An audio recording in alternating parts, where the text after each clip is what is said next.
Salut tout le monde, il fait hyper froid aujourd'hui, mais ce n'est pas grave parce que Camille, aujourd'hui, c'est le début de Bal de neige. Oui, puis il va falloir s'habiller chaudement, mais ça, c'est une bonne nouvelle. Ça veut dire qu'on va pouvoir profiter de toutes les activités, y compris patiner sur le canal Rideau qui va être ouvert.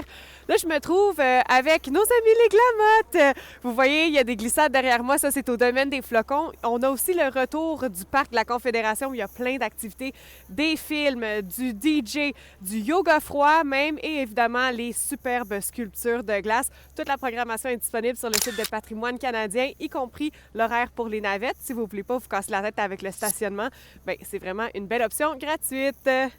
Super, merci pour tout ça, Camille. On va certainement en profiter. Maintenant, si à Ottawa, les gens ont vraiment hâte de voir venir le train à grande vitesse, je peux vous dire que ce n'est pas nécessairement le cas pour de nombreux résidents dans l'Est ontarien. La Société Alto, qui gère le projet entre Montréal et Ottawa, a tenu hier 2 consultations publiques au centre communautaire de Van Cleek Hill. Il y a beaucoup de résidents qui ont émis des réserves face à ce projet-là, qui risquent, selon eux, de traverser leur terrain et même de les exproprier. Moi, je suis en faveur de ce beau projet pour avoir voyagé à Toronto à toutes les semaines pendant de nombreuses années. Là, l'histoire, je la crois pas bien, parce que les décisions sont pas mal déjà prises. Ça va venir séparer des familles, un peu comme l'aéroport Mirabel a fait il y a des années. Pour moi, ça me donne rien. C'est un gros zéro. Et en terminant, on est à une semaine de la cérémonie d'ouverture des Jeux olympiques de Milan-Cortina.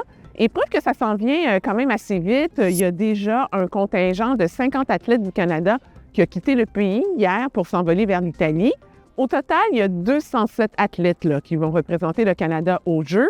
Et pour la première fois de l'histoire, je ne sais pas si vous le saviez, la délégation olympique du Canada va compter davantage de participantes que de participants, avec 108 femmes et 99 hommes. Go les filles! Tout ça pour dire que j'ai vraiment hâte au jeu.